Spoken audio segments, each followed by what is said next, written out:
G'day, my name's Eamon, and today we're really excited to announce our Pf120 high bandwidth NDI box camera. Here it is. Here at BirdDog, we've already delivered to the world the most complete range of high bandwidth NDI PDC cameras, and today we're really proud to expand that lineup into the box camera category with our Pf120. Shipping now, the Pf120 delivers resolutions up to 1080p 60 and is perfect for live streaming, educational facilities, medical applications, boardrooms, live sports productions, live events, and just so much more. At the heart of the Pf120 is a Sony Exmor R sensor, which is teamed up with BirdDog's custom NDI silicon implementation, which gives unmatched picture quality. There is a full color matrix available with an incredible 64 positions of red, green, blue, cyan, magenta, and yellow for both hue and saturation controls. And yes, Toby, there's also Kelvin control in there too. All of these amazing color tools found in the Pf120 can be controlled by our free cam control software. This is a software that enables you to access all of the features of the camera remotely, and you can control all of the color tools and color match cameras literally in seconds. Okay, so now let's take a look at the hardware. In the Pf120 we have a super high quality 20 times zoom lens. We've incorporated a 49mm thread on the front, so you can use your favourite filters including UVs, polarizers, NDs, and much more. There is also a large tally light on the front that just works when connected to any NDI production system.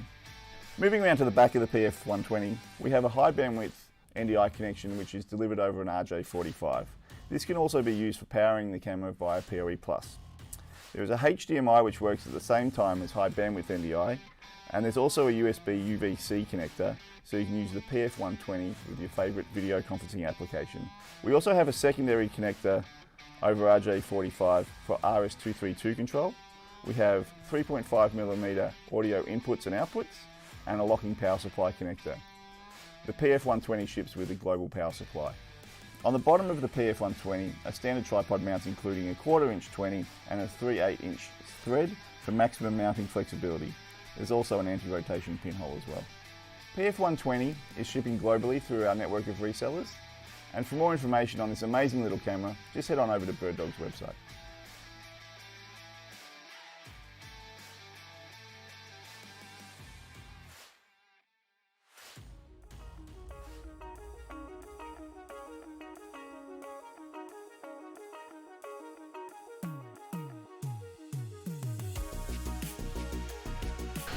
Hey, what's going on, everybody? It's BirdDogJon having microphone malfunctions this morning, but that's all right.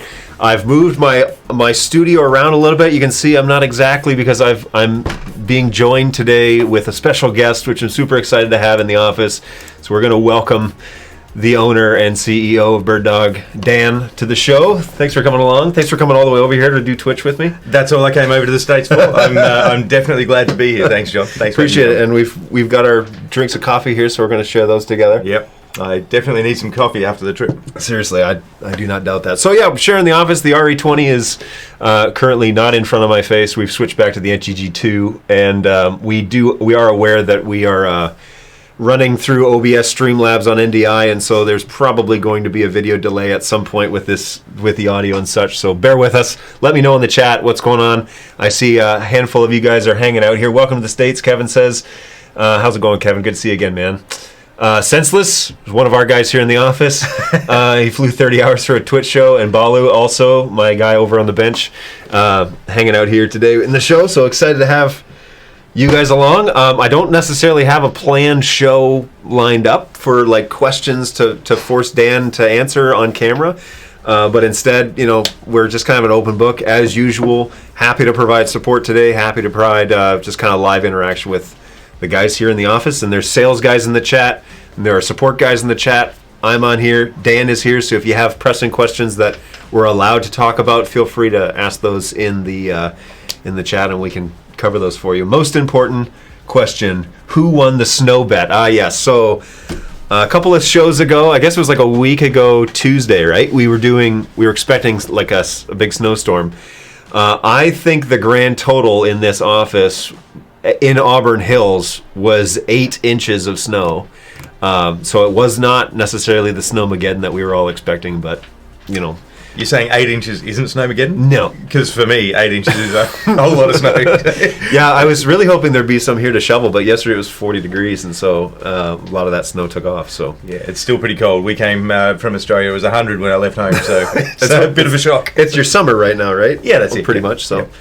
So yeah, that would have been a bit of a shock. I'm the other way, where I flew to Australia in January, and that was a nice little break from everything. I tried not to bring it up to my wife too often while I was there, that we were in shorts and t-shirt and walking around on the beach. So yeah, compared to coming from this weather, yeah. I understand you don't want to go too far with that. And even January, it's just getting started. We got February and March to go, and those are the months that we have to pay attention to. So. Well, I'm actually here for the whole month, so I'm really looking forward to it. For us, there you go. In Australia, we've had some pretty severe lockdowns, as most of the world has. But for us in Australia, we weren't actually allowed to leave our own suburb, let alone our city, let alone the country. So it's only been literally the last 3 weeks we've been allowed out. So we jumped on a plane as soon as we could. So I'm really glad to be here. So it's, that's Well, you guys, I was just saying, you guys have pretty much owned this office for 2 years or a year and a half now, and you've never been here. I know, it's great. This morning was fantastic. Got to meet the team here, which is, it's so weird to have a whole team of people that do such a great job, but just have them on the other end of a Zoom call and actually see they're real. It's fantastic. It's not deep fake. So. Yeah, we're living and breathing and actually trying. So that's exciting to have you here to prove that. So it's good stuff. Yeah, we're happy to have you guys. Now, you got in late last night. Into Michigan, yeah. So we landed in Detroit quite late and straight into the office this morning. We've been in New York for a couple of days, had some meetings over there, and really just heading from east right across to the west coast for the month, seeing customers, seeing some of our partners, and really just getting back into the world, getting prepared for this year. So maybe you can answer me this: How do you get it approved from the wife to leave for 4 weeks? Because I'm begging for 4 days in Australia, and there's no way. I guess maybe when you own the company, you can use that, or it still doesn't work that well. So I've got to say, it's not the best move on the home front. But the reality is that after 2 years of not going anywhere, it's almost just kind of like a make-up, and we need to get out there and see the world. So from my point of view, it's a long time to be away from home. But the other problem is if you go for a week, by the time you kind of get back into the swing of things and everything, you've only got a couple of days that are worthwhile, and then you've just blown so much time. So I'd rather just get a whole bunch of work done and make it worthwhile. Yeah, good luck with that. However you're working that magic, I have no idea. But I'll tell you when I get home. So. Yeah. Well, it's always it doesn't matter how long the trip is. There's always a recovery period of 4 or 5 days where you're getting back into even just home routine and work routine and all of that stuff, right? So it's. If you go for a month or go for a week, it may... Yeah, it still doesn't really matter. It's taken me a few days this time. The other problem is, without travelling for 2 years, jet lag kind of hits you pretty hard. Oh, yeah? Yeah. Oh, that's good to know. Because I'm in the same boat. I haven't done any travelling since basically January of 2020. Yep. And, that was the last major trip. Look forward to the jet lag. Yeah, right. Yeah. Awesome. Well, okay, so chat's moving along here. We'll try and catch up here. BirdDog Tim, who's also one of your virtual agents, is online today. So he says, "Welcome, Dan. Greetings from London." Thanks, Tim. Can't wait to get over there and see you as well. So Brayton reminds us that none of us won the Snowmageddon bet. So there you go. What was I going to do? I was going to do something, buy lunch or anyway. So I save money. It's the end of the road. Maybe I have to buy everybody lunch then. Inside the office, I think you need a better maintenance crew, says Kevin. 8 inches of snow. Yeah, inside the office. Yeah. We hardly notice it. Senseless says 8 inches of snow. We still go to school with 8 inches of snow, and that's very true. Everybody was asking, how are you dealing with with all the snow and that sort of thing? And I said, well, I'm from Toronto, so this is kind of like a Tuesday. So if no one won, what does that mean about snacks? Oh, Kevin was going to send snacks. That's what we were talking about. The lowest bidder? I don't know. I mean, you could just send one big bag of chips, and we'd be good with that. So, you may not know this. You may not have been a part. Okay, so long ago, there were a group of guys, including Kevin, who's on this chat, who basically sent a care package of snacks, and it was bags of chips and their candy and a few other things. And occasionally, snacks appear on packages where they send in for like repairs or maybe a favor or something like that, and so we bring it up, and sometimes we try out those snacks on Twitch just to kind of see how that goes. And so Cece is notorious for buying or being sent things and then bringing them into the office and having us try them on camera, or having me try them on camera. Well, you know what? We actually bought some Tim Tams from Australia. So if any of the guys that are in the office can have a look at the kitchen, you'll find there might be some snacks that you can try. There are these are Australian cookies. Is that what they are? Yeah. I had them when I was in the States. I think they had them on the Qantas flight. But they would, yeah. I do, but I don't know the significance. Is it just like it's just something from Australia, or is there something? Yeah, everyone's got like some sort of national dish or something like that. Look at Australia. I'd say probably Tim Tams are up there as far as one of the. There's Vegemite and there's Tim Tams. They're kind of the two big. Thank you for not bringing Vegemite. I really appreciate that. Missed a trick there. Yeah. You probably get stopped at the border if you brought that stuff through here. So we're grateful for the cookies. Thank you. That's very nice. No problem. There are. Now we actually stock chips in the pantry in our office just for if we don't get to lunch or something like that. So it's usually me that's eating them, by the way. But anyway, so the question then is, so if no one won, where do I send the snacks to the lowest bidder? ? The trick is to get your wife to go with you, says NetHab. Yeah. Except you have young kids at home, right? I do, yeah. So my daughter just started high school. I think that would have been a bit challenging, but maybe next time. So it's your summer, but school's now started. Is that right? Yeah. So we everything's kind of upside down, really, compared to the rest of the world in Australia. So at summertime, we have our summer holidays over Christmas. It's all kind of bundled in together. Then that's the start of the school year. So the start of February, start of the school year. Weirdly enough, our financial year ends at the end of June, which is when ours traditionally would end here in the U.S. Yeah, so you're kind of lined up there, but a bit of a mixed bag. Everything else is backwards. Yeah. To us. To you guys. It makes perfect sense to us. Perfectly normal. Yeah. I have relatives that live in Queensland, and same way, but they lived in like Australia to start, had their family, then moved to Saudi Arabia, worked out of Saudi Arabia for a long time, then moved back to Australia, and it always blew my mind. They're like, you guys should come down to visit, which we weren't funded to come down to Australia and visit back in the 80s. So we never did. But they would always bring stuff from, for a while they were bringing stuff from Saudi Arabia, which is really strange. They brought me one time an alarm clock that was in the shape of a temple. And when the alarm went off, it would sing like Call to Prayer. Oh, Call to Prayer, wow. Okay. So that was an interesting wake-up call. Something like that. Yeah. It's a good, it does wake you up, at least for the first month or so. And then, so anyways, but then they moved back to Australia. Some kind of prayer that happened with that as well. Yes, yeah, exactly. Well, we learned to turn off the Call to Prayer at 5 a.m. But anyways, interesting gift. And then they moved back to Australia and, of course, would send us stuff. But it never dawned on me that everything was upside down. And now I've had to explain it to my daughter, who's 8 years old, as to like, well, no, there's summer over there, and her little brain is just like, wait, looking outside. There's just 10 inches of snow outside. Like, how is it summertime? So it's been an education for all of us. I do know that I like to travel to Australia in the winter, so that's nice. And that sounds like a hint. If we could keep that going, that'd be all good. That'd be just fine with me. No, absolutely. I think we're really looking forward to hopefully the world returning to normal. It's a bit. We left Australia with a bit of trepidation, just wondering what it's like. Because for us, being locked down so hard, it's sort of like the whole world stopped. And it's kind of good to see the world is still out there, and it's the same for everybody. Of course, we've all had a really challenging couple of years, but I think. Hopefully we're on the improve there, and we should see some things return to normal, and hopefully that means you coming down to Australia. Yeah, that'd be great. If now with the Australian border, is it kind of open both ways, or are you guys citizens allowed to leave, or kind of what's your current status as of today? It's quite funny actually. I was watching the news the other day, the Australian news, and they said on the 21st of February the border opens. Hang on. Yeah. So I was scratching my head because we got let out. I'm not sure what we missed there, but apparently on the end of the month or so, the border opens properly, so people can come in and out, and it should be a lot more welcome. I think really what it was is Australian citizens for the last month have been allowed to go in and out. Before that, you needed to get a government permit to go to the airport. Where now we don't have to do any of that, and I think at the end of the month it's open for people without any particular visa or anything like that. So I've mentioned on the show that Victoria was the #1 place for lockdown restrictions in the world. Is that right? Yeah, everyone's got to have a claim to fame. Yeah. So that's ours. That's what you want. Yeah. There's also a bunch of companies that make video products there, but that's true. Yeah, probably the most notable is the amount of lockdowns that we had. It's It's funny how you just get used to things. Yeah, we're a pretty resilient bunch, as it turns out, people. And for us, the time kind of really did fly. Having everyone locked down.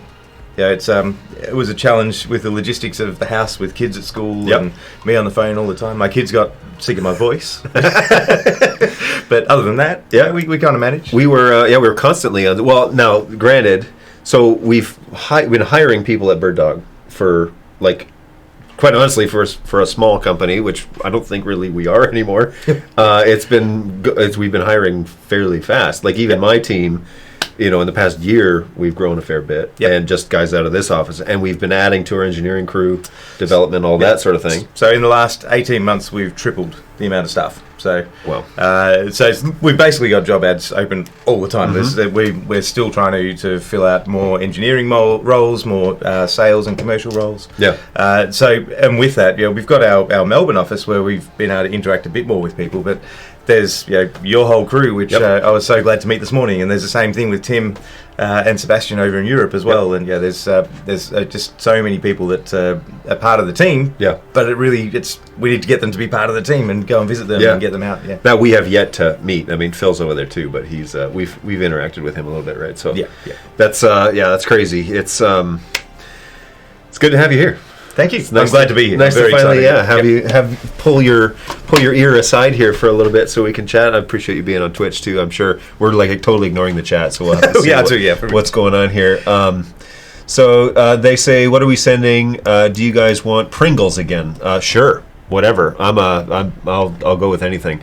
And Toblerone for senseless. He'd probably be fine with that. So all good. I like this. Isn't senseless gluten-free? Yes. I like that. I'm gluten-free as well, which makes it challenging for snacks. Yes. We. I was in line to buy Tim Hortons donuts this morning and realized Dan's not going to be able to eat any of these. So it's kind of like rubbing salt in the wound. But then I thought I'm used to it. He's probably used to it at this point. So you got them anyway? So I did buy. I bought Timbits. So I kind of you still can't have them. But they're not like big giant donuts that are just stare at you the whole time. So the rest of us will enjoy them for you. We'll put it that way. I'll enjoy that you're enjoying them. It's really a shame that you can't participate because Tim Hortons is Canadian, and so that's a little piece of home for me. I have heard they're fantastic. Yes. Now don't ask Senseless because he has his opinions about food. We won't go there. No comment, Senseless. We don't need. So isn't Senseless gluten free? I don't think he is actually officially. I don't think so, but anyways, I'm sure he said what. Okay, so he was for a total of 2 weeks. That was a dark time. Thanks, Balu. Senseless was gluten free. Are you guys wanted by the law? Because you got out of Australia before the borders open. We'll find out when we get home. Yeah, well, in a month, the border will be open by the time you go back. I think that's the plan. Don't forget about it by then. In that case, I'm sending Pringles. Pringles, I can't afford Toblerones. If you can just eat Pringles. Yeah, it's true. That's totally fine. We'll put them, somebody will eat them, probably me. If you send some sort of crazy flavor, I'll eat them on Twitch. So there you go. Have at it. I'm not wanted as far as I'm aware. Pringles it is. I was gluten-free. This is Senseless. This is Clay. I was gluten-free for far longer than 2 weeks, but it was indeed dark times. Pringles are fine. Pringles are en route. Wow, you've already taken care of that. Well done. My opinions are under attack. Yes, always. I think it was 6 minutes before the Australians were razzing you this morning, so I really felt good about that. Hey, CJ's online. Howdy from Texas. Hey, Dan. CJ, can't wait to see you next week. Oh, nice. We'll talk about your schedule in a second, I guess. Untitled Rob. Hello, all. Hey, how's it going? Thanks for coming back. You were relatively a new chatter here recently, so we appreciate you stepping back in and hanging out with us. And there's the average. There's 14 viewers online, according to Twitch. I don't know how accurate that is, but... Anyways, thanks for coming back. We didn't scare you away. That's good news. I was gluten-free for roughly 7 months, so maybe there's something to chat about over lunch with Senseless. I agree, it's dark times. There's nothing to talk about. Nothing to see here. Yeah, that's unfortunate. I've got a family member that's gluten-free, and they were all in town at Christmas time, and so it was like planning a menu. You're planning a menu and a half type of thing because you're not making a whole meal, but you want to be sure there's options. Well, you don't want to put the burden on everyone. So. Right, yeah, exactly. And what's funny is we always had way too much gluten-free stuff because there was just one guy eating it. And so everybody was trying and they're like, oh, this is actually fine. Like, it wasn't a huge... It's fine until you have to have it every day. and then you realize the things that aren't fine. Okay, fair enough. Totally fair enough. I need, hot sauce flavored from BirdDog Tim. I mean... Whatever. I'm a hot sauce person, so that's not going to bother me. But senseless. I need receipts. No, not really. So let's talk about your schedule real quick while you're here. You've been to New York. Yes. You flew directly to New York. Well, it's a bit hard. We couldn't go direct, so we had to. Right. Yeah, it was 30-something hours on the plane. We found ourselves in New York and realised how cold it was. And wait a minute, you went from Melbourne to Singapore to. Like over the North Pole? Yeah, so basically it's Melbourne to Singapore, and then it was a direct flight across, apparently the longest one in the world. So come out of no flying for 2 years and just go straight. Go to the extreme? That's good. We found ourselves in New York. So just, I say we, so Jamie Ambrose, he's a relatively new member of the team as well. He's over here. He's our Chief Revenue and Operations Officer. It's quite a long title. Yeah. So he's been over as well. He's my boss, for anybody's reference. Mine and sales, right? Well, it covers sales, covers multiple departments, but he's my direct report. Yeah. So he's the one that was giving you a hard time within 6 minutes. So in a fun way, of course. Yes. Well, when you run the department, you're allowed to, run the show. So we can't say much about it. We all listen to him sometimes. So we spent some time in New York, one of our distributors there, so big shout out to the Broadfield guys. They made us feel really welcome. We spent a good couple of days there, making some calls around and just meeting their team again and reconnecting. Then we spent the day yesterday in the city, in New York City, seeing some of our larger customers, just again reconnecting, looking at some cool projects coming up. So we're going to have some great stories for you to talk about on your show pretty soon. All about that. Yeah. Then we've got a few days here with you and the team, which is one of the highlights is really for me is spending some time with the team. As much as anything else is doing that. Then we're actually on the weekend going ice fishing. We just thought, let's embrace the cold. In Michigan? In Michigan. Okay. Basically right up the top of Michigan. So you're going to like Sault Ste. Marie or the UP, or where are you going? It's east. Starts with L. East Lansing? No, you're not going East Lansing. No. That would be west. Yeah. Well, we'll Google anyway, it. Yeah. So we'll get some. So we're heading up. It's right at the top. I'll point to it in a moment. Sure. So depending on the outcome of that, if we don't get eaten by bears, so near Boyne. Oh, Boyne City is here. Sort of up there. Yeah. East Jordan. Okay. East. Okay. Yeah. Yep. Gotcha. And I saw the forecast that it was going to be 3 on Saturday. Yes, it is. So depending on the outcome of that, we might continue the rest of the trip, or that might be it. So. Do you want like some snow pants and stuff? Because we can supply those things if you need to. I can bring it tomorrow. Did dawn on Jamie and I that maybe we did not prepare ourselves properly for this trip. So we might be going. If you're going ice fishing, you're probably going to go in an ice fishing hut, and traditionally those for touristy type of trips, those may be heated. So. Fingers crossed. Hopefully, yeah. You might not be sitting just out in the cold, but you'll be covered at least, and right. maybe there'll be a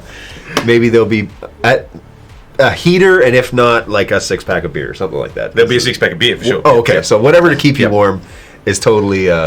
You'll be all right. You'll be all right. It's probably not their first time taking. Folks out there, so probably not. Yeah, we should be okay. Yeah. Okay. So then we're starting. I was mentioning we're sort of starting from the east and heading across west. So got a few meetings in Chicago early next week, and then down to Texas. So kind of an important part of our trip is the motherland of NDI is from Texas with the New Tech and Viz crew there. So we'll be having a meet up with them, meeting up with CJ and also Filippo, who's heads up our Latin America team as well, Latin America operations. So we'll be meeting up with Filippo there as well. He's going to be in the US? Yeah. Oh, all right, cool. Everyone's travelling around. I was going to say, wow, that's quite the trip. Yeah. So we've got a couple of days in Texas, going and seeing some customers again, which will be great. And then we're heading out to the West Coast. So nice. Got some time in the Bay Area again. It's all meetings back to back. And then down to Southern California. Now, our manufacturer is based out of California, right? So you'll be making a stop over there. Yeah, so we got obviously partnerships with Bolin. That's how we have brought our cameras to market. So we'll be spending some time with them. Cool. And also some pretty big studio type things. It's I guess notionally, the further west you go, it goes sort of from the bigger companies that do live television are traditionally on the East Coast, and the bigger companies that do post-production are on the West Coast. And post-production is starting to become a really big thing with NDI. Right. So we've got some really cool things coming along there with how editorial work can go with post-production. So for film production, episodic television, commercials, and that kind of stuff. So we're meeting up with some big potentials there, and sort of showing some of our really cool workflows that we'll be talking about at NAB as well. Nice. For that editorial kind of thing with NDI. So that means you'll be back in April. Of course, yeah. Without the hospital visit this time. I'm planning on not going to the hospital this time. There was the last time I was in the US in winter, I had the worst hotel experience ever, because your hospitals aren't great hotels, I've got to say. No. 10 days in there wasn't much fun. And the bills they charge. Yeah, it's a little more than the worst hotel you could probably find in that area. Yes, that's right. Yeah. So, well, that's hopefully, we'll, if you're coming to NAB, and I keep encouraging you to, we will see Dan there, and probably Eamon, and probably a handful I think there's a lock that Eamon will be there. Eamon's probably watching this right now through gritted teeth, because he's desperate to get across here as well. Yeah, he's done a little bit of traveling here recently, right? So he'll be all right. But yeah, it's a shame, because I could vacate this seat, and Eamon and Dan could just go after it for an hour, and that'd be all right too. So yeah, we can just keep talking. These guys have to listen to me twice a week for 2 hours, so it's like twice a week, 1 hour each show. So it's like, it's impressive, guys. they're probably happy to have a special guest on. It's let's be honest. Yeah, but NAB's going to be it will be fun. So if you can make it out, we'd love to see everyone again. It's going to be great. So we've got it's our biggest booth ever. It's twice as big as the last one. Oh, nice. And it's going to be our biggest one with releases as well. So I'm not going to give too much away now, but there's some pretty exciting things coming. Yeah, there was the last time we did that show. I was actually there, which is unbelievable. It's my first day on the job, by the way. Was the Sunday I walked up and shook Adel and Eamon's hand. Yep. And I was like, all right, teach me what I need to know to run this booth.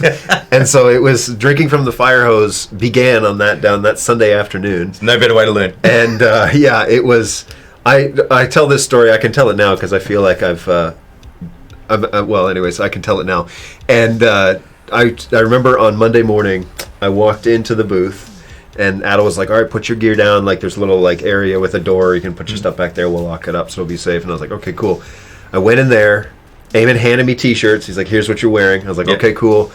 I went in there, shut the door, put the shirt on, put my bag down, and just stood there for a second and thought, what have I done? I don't know what I'm doing. I was just like, what have I signed up for here? I had no idea what I was getting into, and I just decided to hang on, and it's been quite the ride so far. So so we're coming up to 3 years. So it's since then. So that was 19, wasn't it? Yeah. So a lot's changed. Yes. So thank you for there's been a lot stealing happening. Yourself at that point and getting into it. So. Yeah, it's been good. So I'm excited to see this year's NAB, to see kind of where what the first year experience was. I'm assuming that means you're going to need lots of people to run this booth. So that's the plan. Yeah. So it's going to the more space you have, you got to cover that as well. So it's a real challenge to get things sort of just right for these kind of shows, especially because really NAB is going to be the first one. Because as far as shows that we go to, there's really four of the main ones. There's NAB, which is traditionally our biggest one. Yep. There's IBC over in Amsterdam in Europe, which is normally in the sort of September timeframe. And then there's a couple of AV shows that we've been doing as well, which is ISE, and that's in Barcelona. And there's also Infocom. Okay. And ISE got moved, right? It did, yeah. So basically, all of those have been on until they weren't on, and haven't gone ahead. And this NAB is really looking like it'll be the first one. So fingers crossed, we're finally at a point where we can get back out. Because for us, it's great. We've all managed and we've all worked really well with remote stuff. And case in point is seeing the guys in the office. Yep.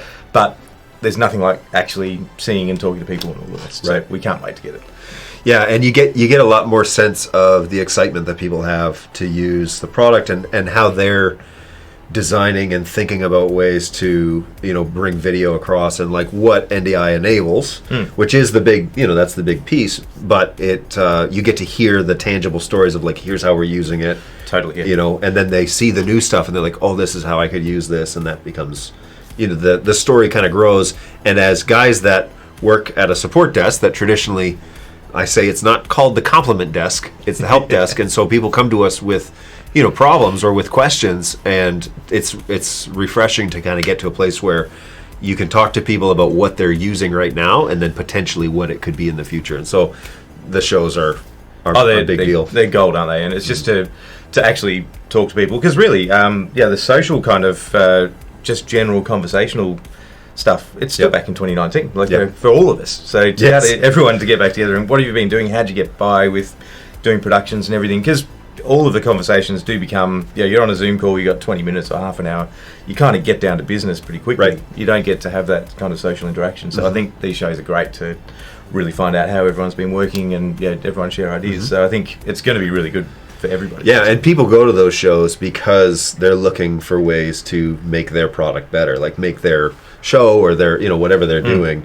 And so for them to roll up on a technology like NDI or a company like BirdDog that is integrating this stuff into hardware and software solutions and all that sort of thing, it kind of gives them a moment to realize the potential. Yep. And it's fun to be there when they're realizing that, like where you can kind of like pull the curtain back a little bit and be like, yeah, but if you can get this on your network, think about like you could run a remote production out of your studio in Texas from Michigan. Totally. We can actually make that happen, and we can show you people who are currently doing that, which is like our demos. We've done shows with Jake and with CJ off location. They were here for a quick visit, but then I've done a show with Jake who's at his home, and brought him in over cloud, and just like we just had a conversation. There was very little delay, and it was live, and like everything's on the line, right? It's OBS still, so audio synchronization, whatever, give me that. But the bringing it across in cloud, like there wasn't the awkward newscaster pause. Totally, yeah. It's like it's right there. It's very, very clean. It's as if they're in the office with you. And well, it's one of those things. If from a timing point of view, this silly pandemic thing got the timing right for technology. If it had been 5 years ago, I don't know what would have happened. The whole world would have ground to a complete halt because there wasn't this ability to do all of these remote productions and things. And all of our customers, everyone from churches to sporting clubs and all sorts of stuff. Yeah. Can you imagine if it wasn't in 2020, if it was in 2015, it would have been a whole lot more challenging. Yeah, it would have been definitely a different experience. It was funny because we launched Cloud. Was it like October of 2019 or something like that? Don't blame us. We didn't know anything. We didn't know anything. But yes. Matter of fact, it's arguable that I still don't know very much. So we can just shelve that right now.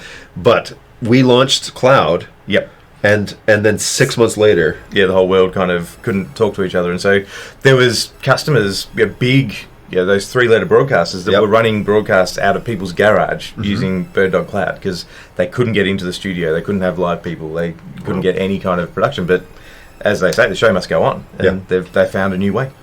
Yeah, you can only run reruns so many times, right? And then it's you need some new Seinfeld, content. Seinfeld. I mean, it's on at my house all the time, but that's just me. That's my world. Again, ignoring chat. So let's back this up here a little bit here. And see where we ended off. Thanks for joining us. Oh, thanks, Nightbot.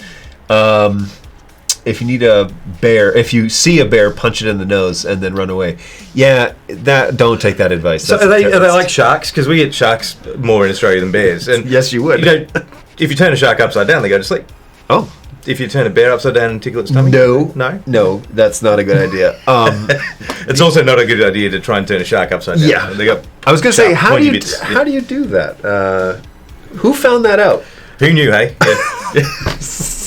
Good to know. Yeah. You learned that was worth the price of admission today, folks. Now you know. Now you know how to put a shark to sleep. Yep. That's why we flew Dan 31 hours over to Michigan. You don't have to outrun the bear, only the guy behind you. I like that rule. So, Jamie, yep. We're going to practice our sprints before we send you guys northbound. NetHab knows. Yeah, trip the guy. For NHS in the UK. Did you mention that show? So NHS, that's the health service. So yep. So Gotcha. I think that's really just with dealing with people getting sick and everything. It's the same thing everywhere. So yeah. Was it National Health Service or what is it? Now I'm like fixated on that. It doesn't matter. CJ, first question: have you showed Dan the ways of the Ember Clan? So this show is not brought to you by Ember Mugs. Both CJ and I. This was a recommendation from Jeremy Kloosterman from the days of Telstream when he used to work at Telstream, and I met him at NAB New York. So, I was wondering where that was going. I thought I might have had to get a new outfit or something like that. But no, I know Eamon's got one as well, and I think it is a bit of a clan, isn't it? Once you've got, you can't go back. Right now, it's like Apple back in the early 2000s. It's like if you have one, everyone's like, "Oh, you have one." Yeah, right. Okay. And soon it will be not as cool. But right now, the only thing I don't like, and I said this before, the only thing I don't like is if the temperature's too high, then you get a film from the half and half that you use, and so you have to drink Milk skin is not nice. Yeah, no, and it's like there's like a coating. It's not cool. So you either have to drink it in a respective, quick fashion. Which That's no problem with me. Well, yeah, me neither. But it defeats the purpose of having a mug that can indefinitely warm your coffee. And so you either you have to drink it quickly or like use it for tea or something like that. Yep. Something that wouldn't do that. But yes, we should. Anyways, that would be. If you want to join the club, you'd have to buy one. That's for sure.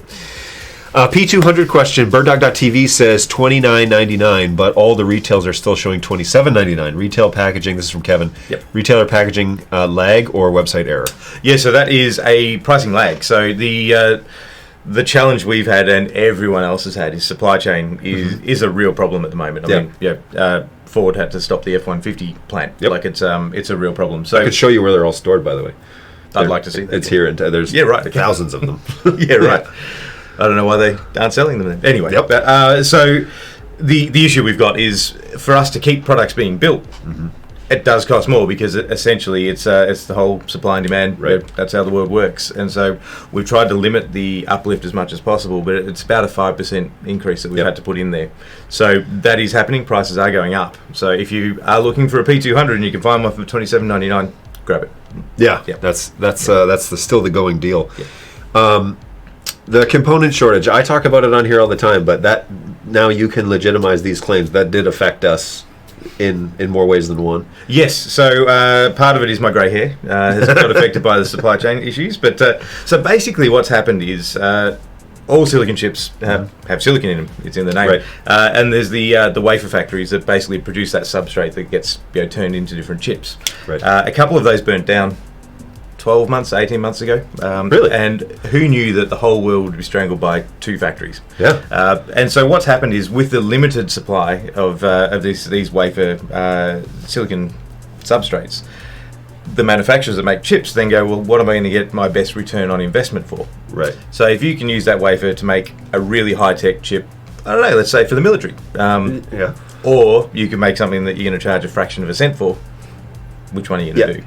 And so basically what's happened is, as much as we've got really powerful chips, our processors, the FPGAs that are really high value and they're worthwhile, these manufacturers building, there's a whole bunch of other stuff surrounding it, which in the industry they call it jelly beans. They're the little jelly beans that all little bits on a board. Yeah. But you can't make a board without them. So it's the old adage that you can build everything, but if you're missing that last screw, it's still not a finished product. You're going to get parking lots full of trucks that are waiting for a chip. And so essentially what's happened is there's stockpiles around, there's stock around, but people then start panicking. And so you got companies that are buying 2 and 5 years worth of these things, which creates a hole. And then it becomes a bidding war. And you've got to kind of work through it. Interesting. If you can find it. So we've been lucky in a sense. There's been an increase, a significant increase in the cost of our products. Yeah. We haven't had to pass much of that on. We've been holding it back for quite some time.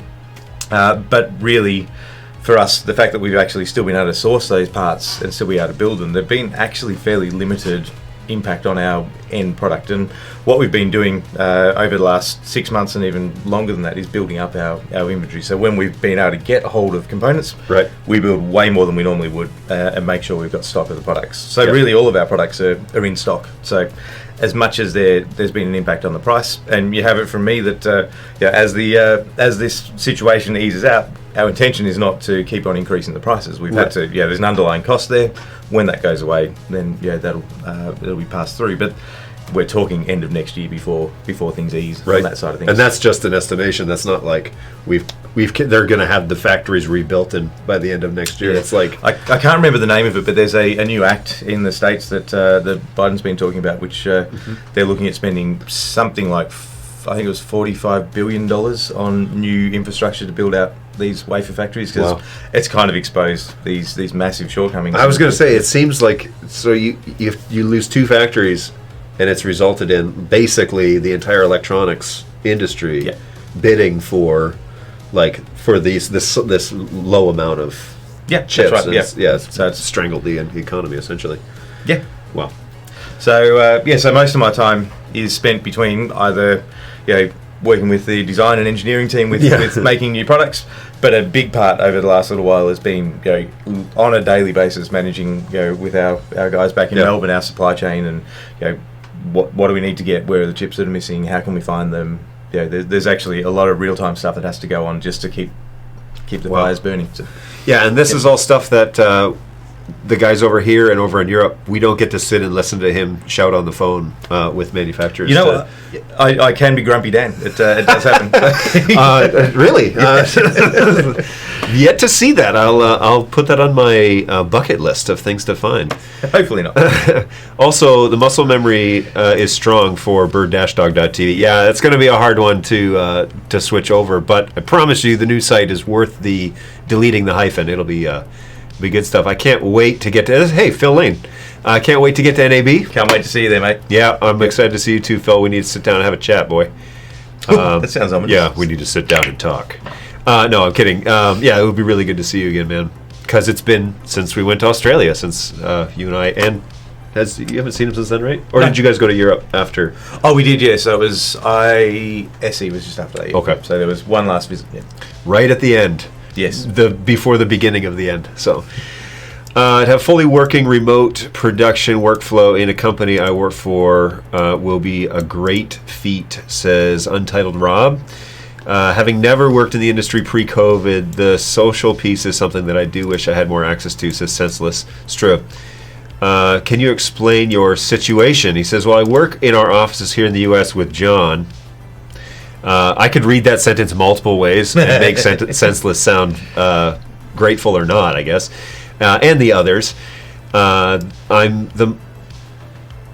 the shows that happen, like conventions and everything. Yeah, so we've basically done nothing since for a year. Well, for longer than a year, but since the whole support team has been hired. But yeah, it's been a long time since then. I love that kind of stuff. It hasn't really been available since we started in early 2021. Agreed. Mm-hmm. Stage was a great example. I've forgotten. A good example of a show being done over Zoom. Oh, gotcha. I should read the next line that I highlighted as I was saying. I missed that one. Okay. Turning a shark upside down. That sounds difficult to do while being eaten by a shark. But that's same rule, though. As long as the other guy's being eaten by the shark, you can just make sure you're a faster swimmer. Yeah. So, good luck with that. I would love to hear the stats on that, by the way, how many people survive by flipping sharks over. Kevin, good to know. I've had a few clients looking for buying cameras soon. We'll try and push them to hurry it up. Yeah, so that's a real thing. Now, we announced that late last year that there was going to be a slight price increase, so that was coming. That was just basically across the fleet, though, right? Yeah, it's basically across everything. There is one little crack of light in that is we do have the P200 Bundle, which has been a really successful bundle. It's quite funny because it's the May 2020 bundle. Still. So that shows you how popular it's been. That's ongoing. Yeah. Yes. But with that, we have actually extended that bundle at the old price through till the end of this quarter, so till the end of March. So for anyone looking at getting into a production side of things, that's a killer deal, especially when you look at the difference in each camera. There's like $1,000 saving plus a free keyboard. So which got a massive updated facelift since LTS came out. So it's had a huge set of improvements. That is one of like 3 of my top videos viewed on Twitch is the unveiling. So we had Eamon on that morning, which he stayed up till like 2 a.m. to hang out, and then so he made the announcement, and then we did keyboard overview and we did cam control in that same show. That show went for 2.5 hours, and I clipped that portion that we talked about keyboard, and I basically discovered features on camera, live on Twitch. Yep. And that is like my third or second most viewed video on Twitch or something like that. That's fantastic. Yeah, me going through that. So that was a big deal, and people were pretty excited about that. And the expression on my face during most of that clip is also priceless. So I'll have to check it out. But, it's good stuff. So the keyboard really was, as far as firmware, it's a ground up. Like everything that you thought you knew about the keyboard, all the good stuff is there, but any of the things that you wished it had have done or whatever, it's just had a massive update. All those new things like the programmable function buttons and the router output and the calibration of the joystick. Yeah, massive. Yeah, the API stuff is huge, especially for the vMix crowd. And it's so much fun to be able to just make things happen while you're on a show. So I mean, obviously, when you're running a show, you've got either stream decks and things like that, but to have your keyboard, your PTZ controller that you can also switch live and things. Yeah, we think it's cool anyway. I think it's cool. Yeah, no, it's great. So far, so good. Reviews have been. People are excited about it. They're kind of dreaming of new features to add. So those will be headed over to the engineering team. Same way as usual. Yeah, it's good stuff. They're that's the piece that I was referring to. Is like people have been. Like we envision, this is the way I like put it together, is we think about how people are going to use these products, right? When we design them or we dream of these, like, wouldn't it be cool if we could make this? We have these ideas as to how this product might be used. But like when you release it into the wild, then it's like it's out there. People are going to take it and do things that you never thought, or like where you wouldn't prefer, or like, oh, that's exactly what we built that for. It's funny, it's a great social experiment, and it's really cool when you're talking with someone and you get challenged. Yep. When someone comes back and says, "I can't believe you've done that," it doesn't make any sense at all to them, and it's like, well, everyone's got their own opinion, and it's great to get that feedback because, people use these things in all sorts of weird and wacky ways, and for us to get feedback of any sort on how a product worked is great. And the good thing for us is quite often we get people just going, "Wow, that's amazing," and that's by and large what we get. But that other feedback of how people do want to use something in a completely different way, and I suppose that's the thing with NDI in general is you look at it and you go, "That's a replacement for an SDI cable or an HDMI cable." But it's not. It's a whole new world of how you can get video from one place to many. And so there's all these things where you sort of traditionally go, I need a PTZ controller or I need a vision switcher. But people have got all these amazing things. Like some of our customers, they do all sorts of medical kind of implementations and telehealth and all sorts of stuff, which you could argue is not what we started designing these products for, but it's a really great use case. Phil has talked, he's chatted on here in the past about hospitals that have been using our P100s and bringing in like doctors and that sort of thing from other locations into like the operating room via NDI, and now it becomes more about like you're not limited to location when it comes to that stuff. It's the same thing with the editing suite, like the online editing stuff is now you can hire an editor to do a production. He can do it from his home, and he can do 3 or 4 of those instead of flying to location, getting hotels, getting food, going into the studio that you've set up for him, and like having him produce the show because he's the best of the best. Now it's like he can just run this from his house, and we can just send him the feeds, and then he can sleep in his own bed and not have to. And it cuts down on costs on both ends. Yeah, you get the best person for the job, even if they're not in that same location. And I think there's a few places around the world that have really benefited from it. I think the US is one, but Australia as well. Oh, yeah. If you look at remote production, even just back into production, the old days, you used to have say the old days, before this whole remote production thing, right? You have to have a production truck. You need a big truck that's got $10 million worth of stuff in there. The problem is, I'm going to use Australia because I'm more familiar with geography, but you've got a sporting game on a Friday night in Perth. The next one on Saturday night is in Brisbane. You're talking 6,000 miles away. So that means you need another truck. Yeah. You can't drive it over there. Yeah, then there's another one all over the place. And so the amount of infrastructure that was needed is massive. So this whole drive towards remote production, whether it's tiny productions or whether it's giant ones, it just frees everything up. So you have the right people rather than the right place. Right. So you can, it just changes the way you can actually get stuff done. The fact that you can like we've had them here in the shop, but I know of guys too, and here in the US at least, that get so we have the diagrams online, so you can get the laser cutted foam for your Pelican case, and you can literally put the gear in the Pelican case in the foam, fly it out, wherever you're going, or FedEx it out there, or whatever you prefer, and then you can fly out there and the gear lands and you have your whole rig. You buy a 4250, you throw that in there. You've got your whole network. Everything's the same. You just add the WAN port basically to it, and you're up and running and doing your production. Yep. Yeah, I just talked to a customer yesterday on the phone who was doing that exact truck. You know, it was a small, it's a smaller television station down in Louisiana, and they had just purchased a truck. And what they're doing is they're driving over to Mardi Gras and filming the parades and everything. And they bought an A200 and they needed help getting that set up. But what they're doing is they're putting the A200 on the poles that go up on the trucks, and they're filming the street, and they're using the lens and the. Fantastic, he said, we never know if it's going to rain right here on the coast. We never know if it's whatever. So we need the window wiper. But it was that exact same setup where they bought this. It was an older mobile truck, I believe, from a larger TV station. They bought it, gutted it, and they basically just have a TriCaster 4K Mini. Yep. 2 PTZ1s and an A200. And he said the reason we have these PTZ1s, that's what we originally used, but all we can do is put them on the roof of the truck. And he said what we want to do is use the pole that's on the truck and then get that 360 camera up there with that nice optical lens in it. Get that P200 image essentially, and have that ability to clean the lens without bringing the camera down and changing angles and everything. And I was just like, that's all they're running, though. He's not even running a switch. He's basically going directly A200 into the TriCaster. Oh, wow. And the TriCaster is running DHCP, so it's giving it an IP address.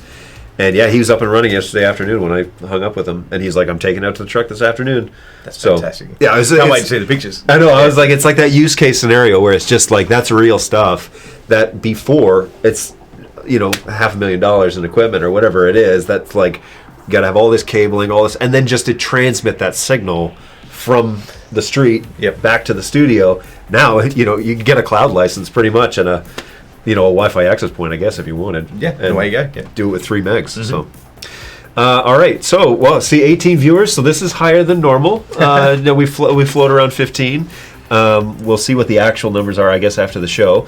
And again, neglecting chat, so sorry about that, everybody. We just get yakking and don't actually answer your questions. So Nightbot's giving some reminders. Hey, good to know. I've got a few clients looking them up. I'll have them hurry up. Maybe it was Steve Irwin. Do we want to go? Is that like it's too soon? Too soon. Okay. Who discovered the shark flipping trick? I can imagine him wrestling one. It's true. You never know. So in the state, in North America, Canada too, there are the cliche Australian actors. And you don't want to necessarily bring them up because you never know if it's like a sore point or what. We love Steve, so like that's Steve is great. Okay. I just didn't want to like ruffle feathers or anything. No, he's a national treasure. So. Okay, national treasure. Yeah, that's good to know. And did a lot of education for us over here who have no idea what it's like in Australia. Because if you do get a chance, this isn't a plug for it, but his zoo is still running up in Queensland. So if you get a chance. It's really worth going. I'm only in Australia for one reason, so we'll have to go to the zoo. And now to go to the zoo. So there we go. What about low latency mode? Like really? Hey, what's going on, Lucky? It's been like ages since we've seen you on the show. Welcome back. And maybe you've been just like hanging out in the background. You don't want to say anything, but hey, thanks for joining in on the chat today. Really appreciate that. Whatever happened to the announcements that Eamon hinted at for early January? Oh, am I really going to put Dan on the spot here? So on the show, this is fair enough, NetHab. On the show, Eamon said there's still stuff coming. They're thinking end of January announcements. Nothing's been officially released, but we could kind of call it early February still. So maybe there's still time. Late January. Extra late January. If it's the pandemic has really felt like it just is never ending, and so maybe that's just it. Is like it's January 45th or whatever we want to call it. 41st. Yeah, it's the 41st of January. Yeah, I like it. So yeah, as far as Eamon is right. There is some really cool new announcements coming out, which we can't wait to talk about. But I think the sort of path we're going down with announcements is really making sure that it's not an announcement. Right. That it's actually a release. And so we want to make sure that when we're announcing it, it's ready for people to sink their teeth into. And that's going to be a combination of getting that back into that sort of beta user group as well for some things. But other things will be just an announcement and it's ready to go. So it's a bit of a strategy that we've had. It's taking a long time to really get there in a lot of ways because that whole the old trade show kind of circuit that we used to run from a few years back was you announce a product at NAB in April and you ship it either in September or maybe the NAB afterwards. That's kind of how the industry used to work. So it was all about getting new announcements out and creating hype. But what we've tried to do, and actually a lot of companies have tried to do, is really change that. So instead of having that whole new release cycle being stuck where you have to have new announcements because it was a shouting fest, what we're trying to do is kind of reset that where when things are ready is when they get released. It doesn't have to line up with NAB. It doesn't have to line up with a trade show. So long way of saying that from an estimate point of view, we were thinking we were going to be ready to release these things somewhere in January.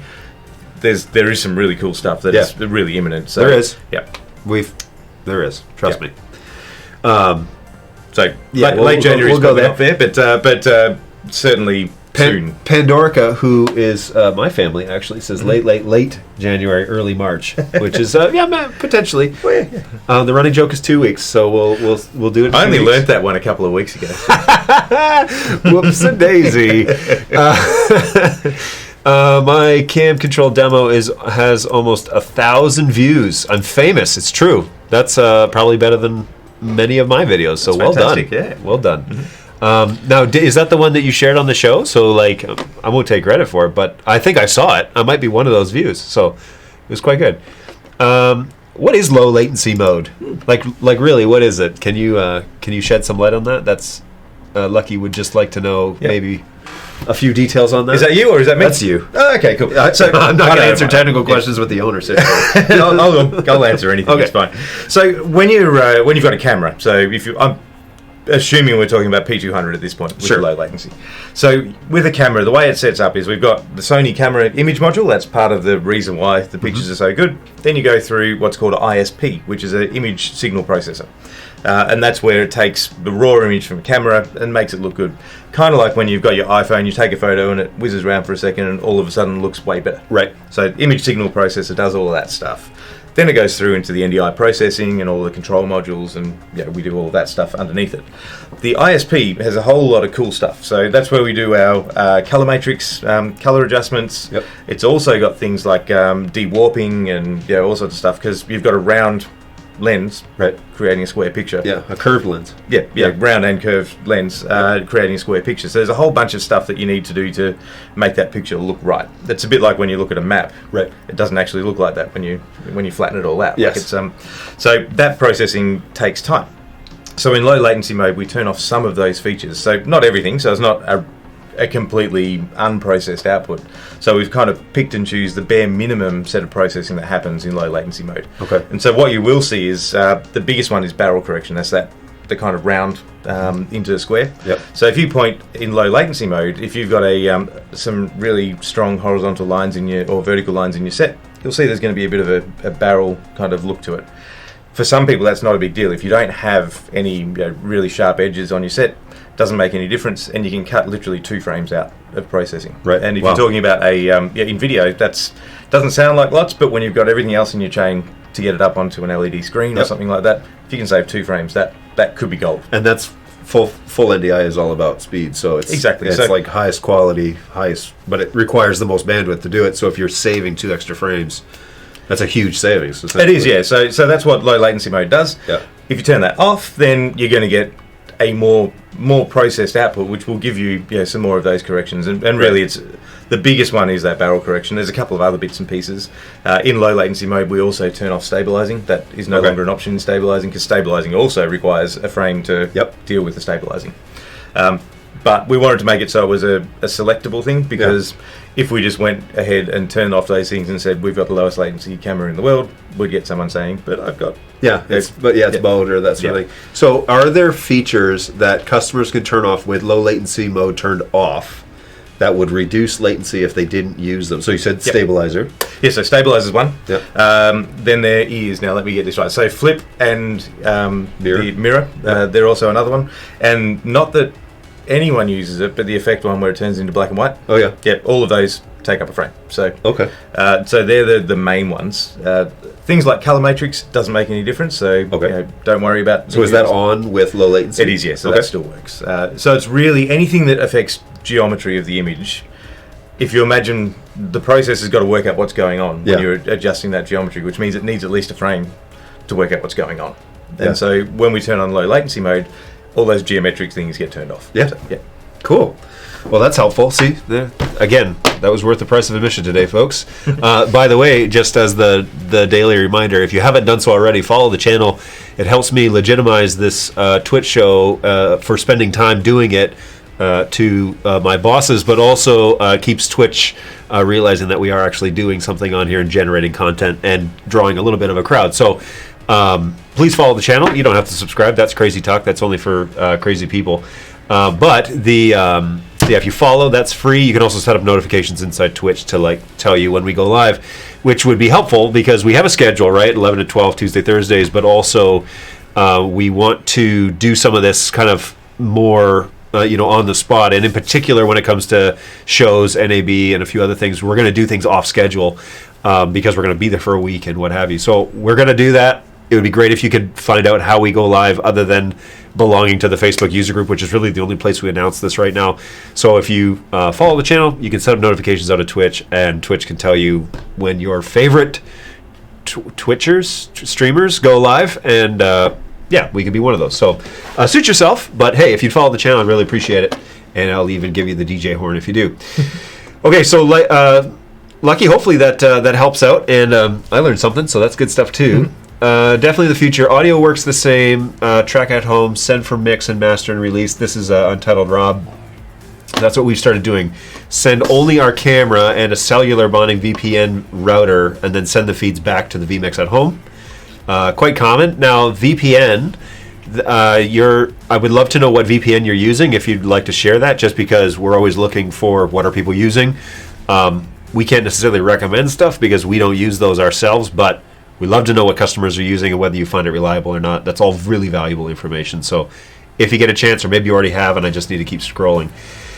I have several clients that belong to one church organization. We're currently working on plans for their World Conference next year. This is Kevin. I think we're going to be using cloud to hook up several satellite locations to switch everything back to the studio at HQ. That's really cool. Yeah. Keep us in the loop as you're developing that so that we can be sure that everything's kind of working out for you. We'd love to help you figure that all out, and I know that would make a great use case story as well. So our we'd love to know more. Absolutely. Our marketing team would like to know more about that.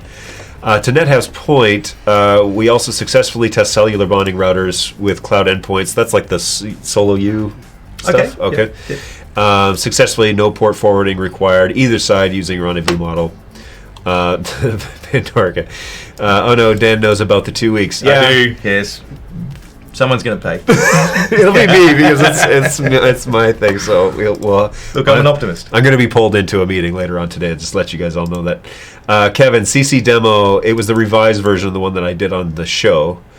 Cool. Kevin, amazing. Send us in an email. Hey Jake, how's it going, man? BirdDog Jake hanging out. Happy to chat with you on workflow. Hey, great answer. Hey, there it is. Great answer. Thanks from Lucky. What about OBS has option NDI low latency error experimental? That's something I haven't tested.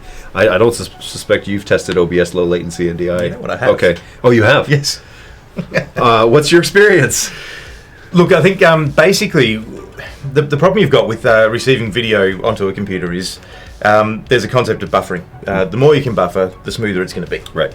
So the lower latency you want, but everyone wants smooth video as well. Right. So low latency mode reduces the amount of buffers, and I believe it goes down to 2 frames, where normally it's like 6 or 7 frames. Yep. And so by the time, back to the question about low latency mode, the issue you've got is, so on a camera we need those couple of frames to do the geometric corrections.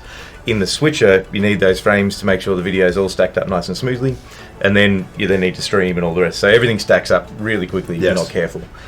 With low latency on any of the receivers, so on OBS, what they do is reduce the amount of buffers, and then it's more heavily reliant on your network being well connected and well configured. It still works really well if you've got something like an M4250 and you've got everything set up. Everything should be fine. Yep. If you have a really congested network, or you've got other stuff going on, or you haven't got your network configured correctly, or just a low quality switch, you're going to see more drop frames, and it just won't be quite as smooth. So you would say, as the owner of BirdDog, that owning a higher quality switch will get you a better product in the end? Everything we do at the end of the day is reliant on the network. Thank you. So the better your network is, the better it will be. And it becomes more important with the more devices you put on there. It's really easy to get NDI on any network. If you've got one source to one destination, it'll just work. But when you end up having, we have customers with 700 NDI sources, and you're not going to do that on a really low-end network switch. So all of these things just sort of stack up and become non-issues or issues depending on your use case. So that low latency mode, it's a non-issue for people potentially streaming on Twitch. Right. You got 6 extra frames, who cares? But if you're doing a live event where you've got maybe not even necessarily iMag, but just overflow rooms and things, if you're stacking up various different things along the way, you can get up to quite a lot of frames of latency if you're not careful, and that's where these low latency tricks will help out. But everything comes at a cost. So. Yeah, there's definitely a trade-off. It's not just like, I'll turn that on because it's just only a benefit. That correct. That's with everything, by the way, folks. That's not just OBS or cameras. So, but hey, great question, by the way. Nightbot. Okay, that probably means it's 12 because Nightbot does that at 12 o'clock. We use PepLink and or Mushroom Networks to get VPN so it bonds across multiple connections. Okay, good to know. Going to do some research after the show. Pep Waves are great, says BirdDog Jake. I haven't tried Mushroom Networks yet. And hey, what's going on? This is what's going on? C Marksman? I don't know. Again, I'm butchering usernames left and right. So really sorry, everybody. Let's see what he says here. Mr. Net is Mushroom Net is one that we tested the other day. Yeah, that was great. Okay, cool. So this is actually like real world stuff that people are doing, and information that I would not be doing on a regular daily basis. So this is the whole point of belonging to NDI community groups. And if you haven't done so already, if you believe in Facebook still, there is a user group on Facebook, and there are lots of people doing great things. There's also an unofficial Discord channel. Do you know this? I did not. Okay, I saw that listed before. Yeah, there's an unofficial Discord channel that's run by actually one of our guys here on Twitch, who is now a big man on campus wherever he is, because he's got people working for him and he rarely can make it to the show because he's always in meetings. Beep Chirp is the guy that kind of manages that, and there are, for those of you who are maybe not as big a fan of Facebook or you want to belong to multiple communities, hit us up on Discord. There's a good place to chat with people over there, and great guys. They'll help you out if we're not live here. As always, Tuesday, Thursdays, we're here for at least an hour. Feel free to bring your questions and all that sort of good stuff. Or hit us up at help@bird-dog.tv, and that'll open a ticket within our system. And I've got a handful of guys that are looking at those at all times. I've even got guys around the world. So technically, somebody's usually, I think there's 1 hour where... Yeah, there's pretty like much 23-hour coverage, yeah. 23/6. And there's a good... Yeah, exactly. There's a good chance... either me or Senseless is on at nighttime as well. So there's we just talked about that today, how Senseless was responding to things. He was out sick, so one afternoon he was responding to tickets, and he sent me a response, and then it was like 10 o'clock at night, and I sent him back a response, and he came in the next day, he was like, go to bed. I did it because I was just trying to catch up. He's like, why are you? And I was like, well, it just happened to be that we're all... So we are on, all of that to say, there are guys online all the time. And we try and get those tickets assigned to people who can actively help. And we also have guys in different zones. So we've got Tim over in Europe. We've got a guy named Dave who's in Australia with Dan and the team. And then I've got a handful of guys here in the U.S. that kind of handle everything else. And so somebody is here and somebody can help. So reach out to us at help@bird-dog.tv if you've got something you need addressed right away. Join us on Twitch if you'd rather not have a ticket. Some people are anti-tickets, and all good. So, hey, we're going to do a Twitch show twice a week for an hour, and we can help answer questions. And sometimes we're going to have valuable guests who will be able to tell you more than I could ever tell you about NDI. And so, tune in, follow the channel, join us a couple times a week to hang out and chat. It's good stuff. And there are also sales guys in the chat. There are other technicians in the chat. There are guys from all over the place. And we'll eventually meet up at a show or it's somewhere and hang out. So then you can come up and say, well, I'm so-and-so from Twitch, and I can put a face to a name. I'm really bad with names. I'm really sorry. I can remember your username, but yeah, forgive me if it's the shows are going to be insane. I think NAB at least this next year will be crazy. So I think it will be too. Yeah. Hey, when is the hyphen disappearing from our emails? Yes. So something big happened a couple of weeks back. The hyphen disappeared. Yes. That was something that's been in the works for a long time. Actually, the biggest thing that happened with that is it is a whole new website, and kind of one of the things that is a problem with being in Australia is I think we've got one cable that joins everyone in Australia to the rest of the world. So when our website was hosted there, it's fine in Australia. We didn't know what everyone was complaining about, but we understand it. But was it Cat 5e or Cat 6? Cat 3. That's a 3A telephone cable. Yeah, that's it. But so the new website is significantly faster. It's globally accelerated and all the rest. The hyphen removing is great. That's something that Eamon's particularly excited about as well. From that point of view, there's going to be redirects basically forever. So we will be kind of moving everything across to be homed on without the hyphen, but everyone's emails are still going to work. It's all so CJ, I can confirm that you can start using BirdDog.tv in your email right now. So have at it. You answer better than me. Well, for CJ, that's for him. We won't do the whole company yet, but hey, if you want to start using it, go for it. We'll see. We'll see what happens. We've had to migrate like our hosting service over to new services, anyways, and so that's been part of the leap, like the changeover, and so all that happens a little bit differently when you move services. You have to make sure that emails are all working, domains are controlled and secure, and IPs are proxied and all that stuff. Oh yeah, really exciting stuff over here. So there is a bit of that transition over to where the BirdDog.tv domain is going to be controlled by a specific service, and then we can start funneling all of our emails and stuff to that. We're a Teams shop, so we moved from Google to Teams a while ago, and now thankfully Microsoft allows you to just use any service to redirect, and they're really great because when you do that, they provide you with like video tutorials on how to move over for most major hosting services. So yeah, kudos to Microsoft for that, because it wasn't super crazy to make that happen. That's great. And hopefully, the transition for the emails. The only problem is I have about like 1,200 business cards that all say -dog.tv on them, and I'm gonna have to give those out before I order anything else, unless I'm like just supposed to recycle those and order new ones. But anyway, it's a bit of a waste, isn't it? That's why they still work with the old address. Actually, my business cards all say help@bird-dog.tv on them, because once you sending emails to the help desk, and as we all know here on Twitch, John loves it when you email him directly. So it's also a running joke that everybody will know more about that.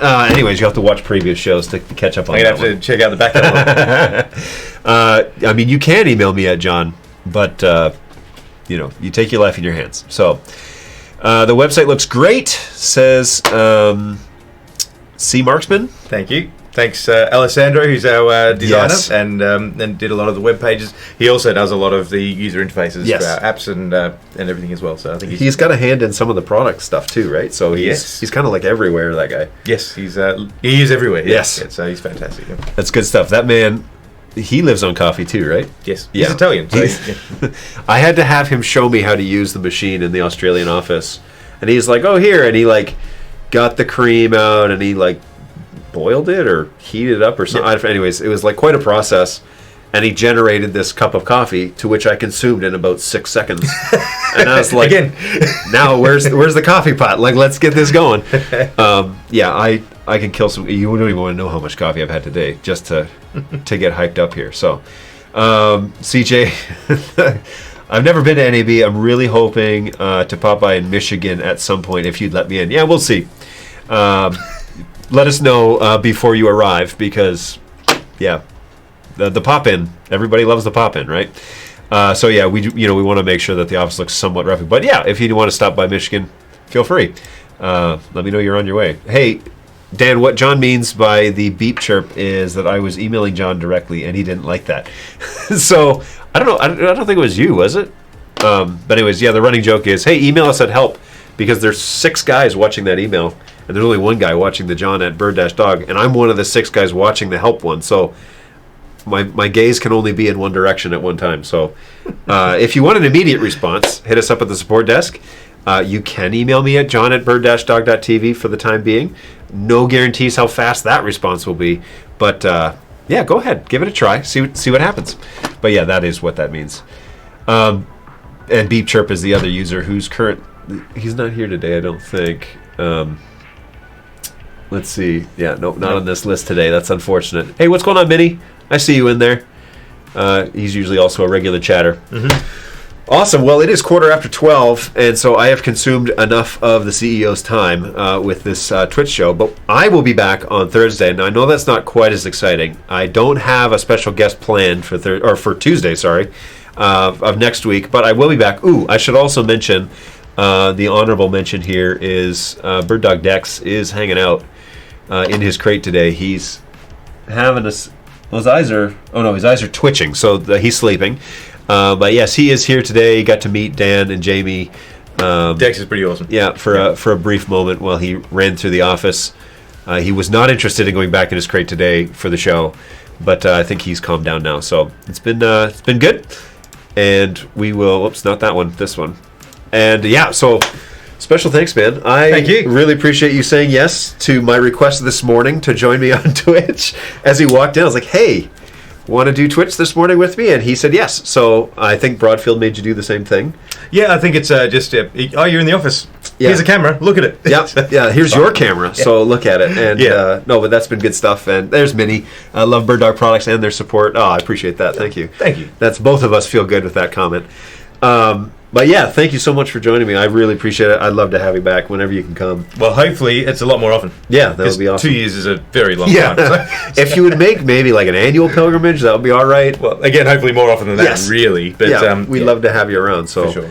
That would be great, and maybe Eamon can pop by it out sometime too. So there's no doubt he will be itching to get over here. So yeah. Well, we'll see him in April, and like I said, I'm trying to figure out. The only thing I don't know about NAB with this show is how do I get it onto the internet, because the connections are ridiculously priced, and cell signal in that just doesn't work. Yeah. So I may just need to do like pre-recorded stuff and post it on Twitch, but I would love to do something live. I just don't know how to do that tangibly, so maybe that's something we chat about. Definitely talk about that. I was thinking, that could be cool. Yeah. We could do something and port it out like over cloud to somebody here, or I guess all the sales guys will be at the show. So, anyways, we could get them to send it up to Twitch, but I have no idea. So we'll have to figure that out. I do want to do something, and that's the whole purpose of following the channel is if you do, you'll be notified of those things. But yeah, we want to do more of this stuff. Eamon has already committed to doing being a part of Twitch more often. He's like, I'll just stay up. Yeah, the last time